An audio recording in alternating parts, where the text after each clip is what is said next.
Welcome to our next video, which will discuss some special cases of evaluating limits algebraically.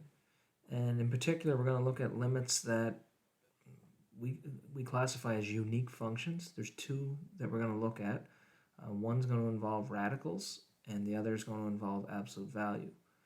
Now, just before we get started, I want to refresh your memory on one-sided limits.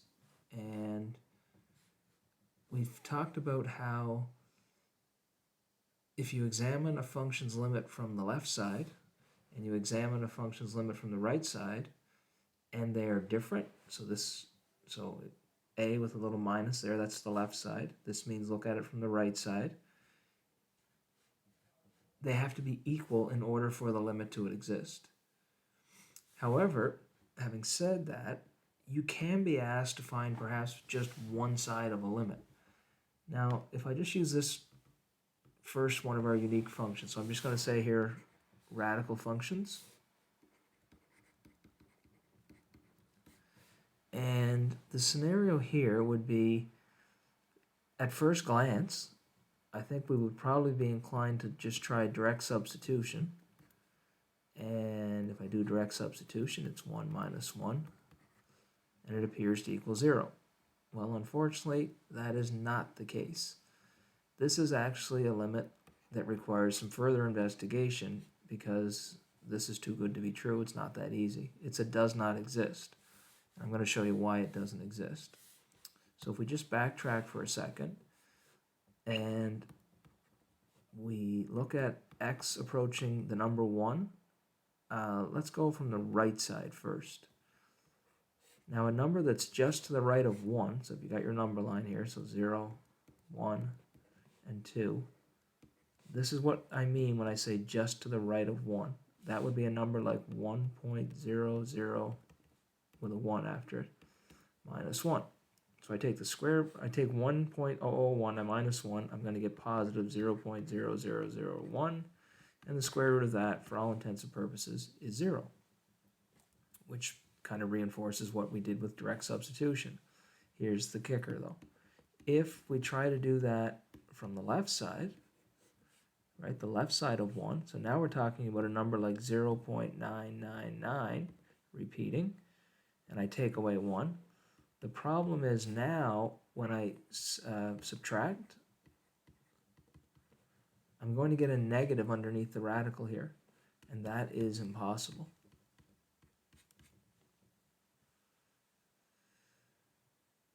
So that's the issue. The issue is the left side and the right side are different. So if this didn't stipulate left and right side, it implies you must check both because it says up here that the only way you can get a limit is if the right side and left side are the same. Now, I'll find that a lot of times students say, well, how come I didn't have to do that with all those ones that we just finished doing, those indeterminate limits? 99% of the time, it's not an issue, but there are a few unique functions, this being one of them. So a single radical, where your direct substitution appears to be giving you 0, generally requires some further investigation. Now, what if, example 2 has said, find the limit of the cube root of x minus 1 as x approaches 1. So direct substitution appears to give us the cube root of 0, which would be 0. Does this one require any further investigation like the top one did? Well, the answer is going to be, hopefully, you're looking this over and saying, no. Not an issue. You're done. That's the answer. And now those of you that are saying, well, how come I don't have to this time? This is the key.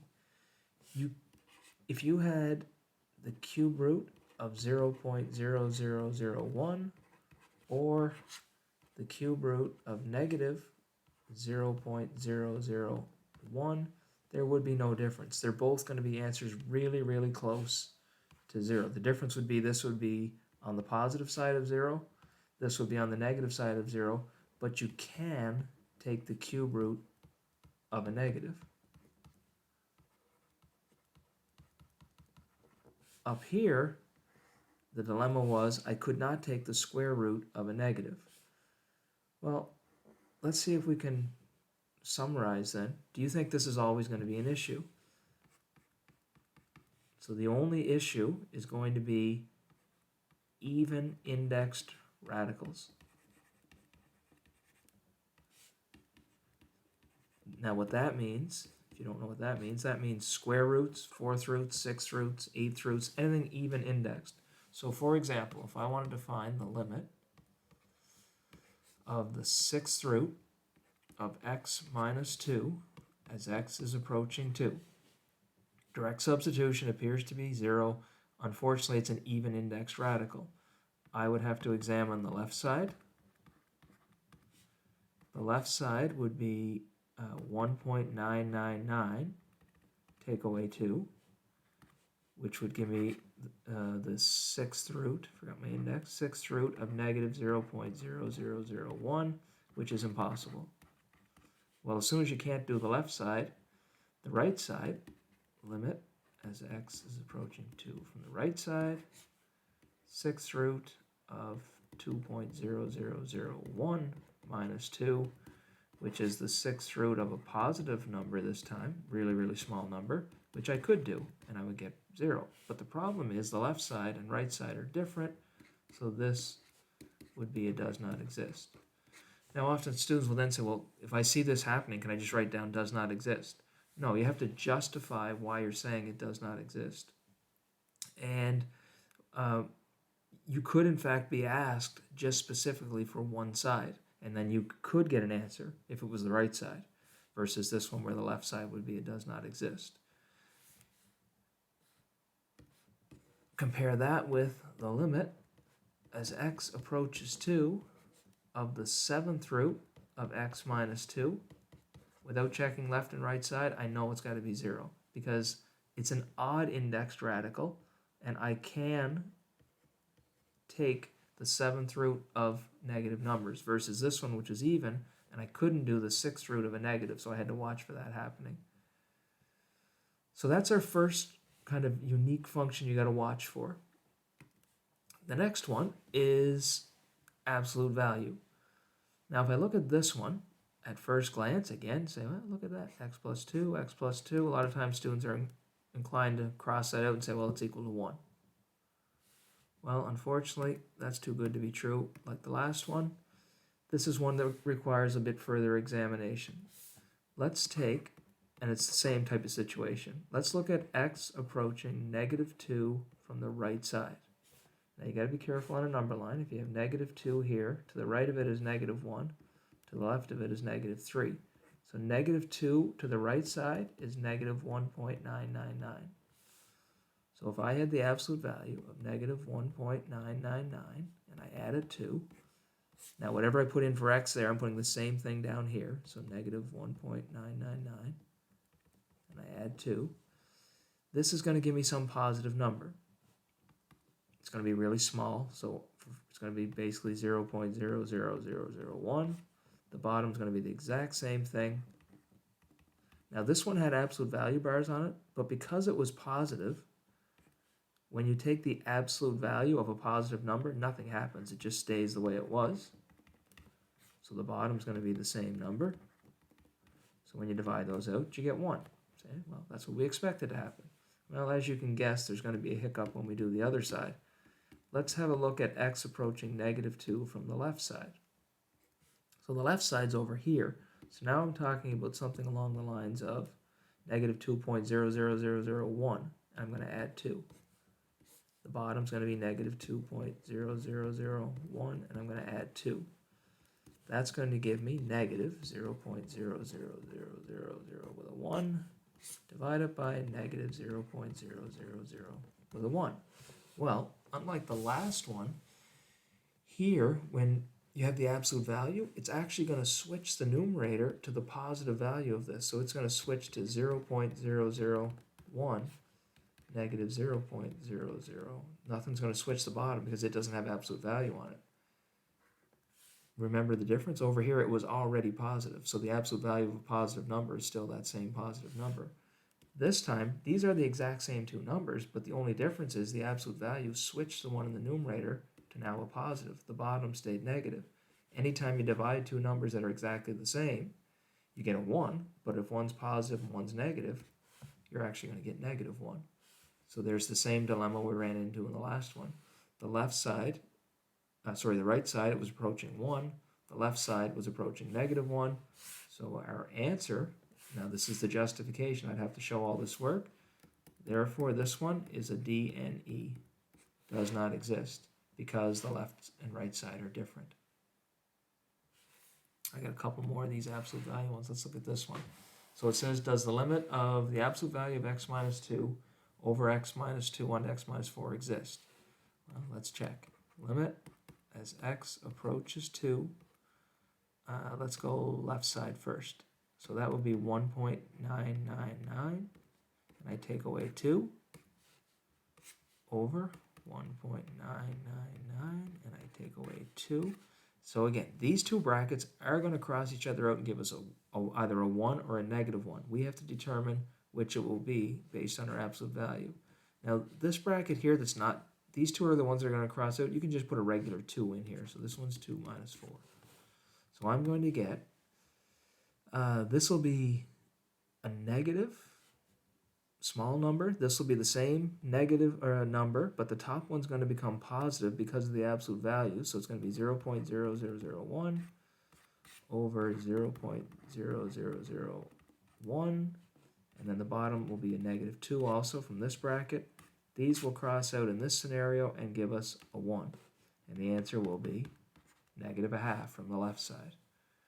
Check the right side. X is approaching 2 from the right-hand side. The right-hand side of the number 2 is 2.001. And then I take away 2.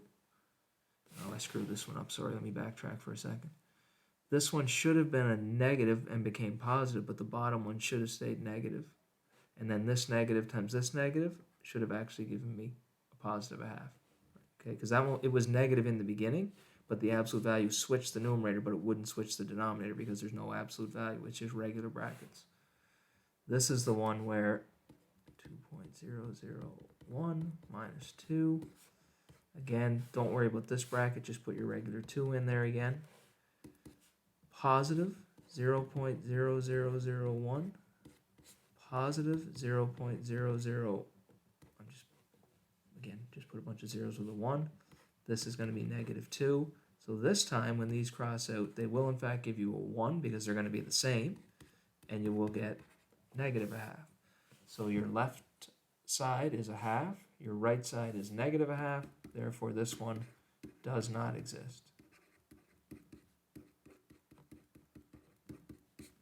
And this is the reason. So you would have to show this justification. Okay, just got one more of these to show you. The limit of x squared minus 9 over absolute value x plus 3. This one's asking us to just examine one side only. So I don't have to check left and right. I'm just going to see if the left side exists. Now, one like this, you're going to want to have two factors that appear to cross out, like they've done in the first two examples, which right now I don't have. However, the numerator is factorable. So let's factor it down to x subtract 3, x plus 3, difference of squares. Leave the denominator, x plus 3. Now, let's go negative 3 to the left side. So negative 3, negative 4 would be there. So the left side would be negative 3.001. Now, this one, you don't have to do that. Just the two that are the same that look like they're going to go into zeros. The other one, you can just put a regular negative 3 in. So this is going to become negative 3 minus 3. This bracket is going to be negative 3.0001. Add 3. And the bottom is going to be the same thing, except it has an absolute value bar on it. All right, so these two, when you add them, you're going to get a negative answer, which you're going to get the same number down here, except it's going to be negative, but between bars, which will switch it to a positive. Meaning, I'm going to have negative 6 here. This one will be negative 0.0001. The bottom will be the same thing, but the bars will switch it to positive 0.001. Those divide out to to give you a -1 times the -6 that's already there. So the right side, or sorry, the left side on its own does exist, and it gives you a 6. And it only asks us to look at the left side only, so I don't go and check the right side. The only time I check the left and right side both would be like this one, where it doesn't indicate, then that implies you must check left and right. See how this one doesn't say left or right side, you must check both. And I don't want you to think you have to start doing this for every single function. You only have to worry about this with absolute value and a single radical by itself that appears to be going to 0. So there are just a couple of examples where it's kind of too good to be true what it looks like. So I've got to just examine them a little bit further. And that's all we're going to look at in this quick video on these one-sided limits. This will kind of spill into our next section, which deals with piecewise functions and continuity checks. We'll start examining this whole left side and right side more in depth and dealing with piecewise functions. In your class notebook, there's just one quick little question where you do a few of these. So please take the time to look at that. And whenever you're feeling comfortable with that, there is a formative assessment for this section and your indeterminate limits. All right, best of luck. As always, anytime you have any questions or concerns, reach out for help. Take pictures of any difficult questions and put them into your need help section, and we'll find them and look at those for you. Thanks for watching.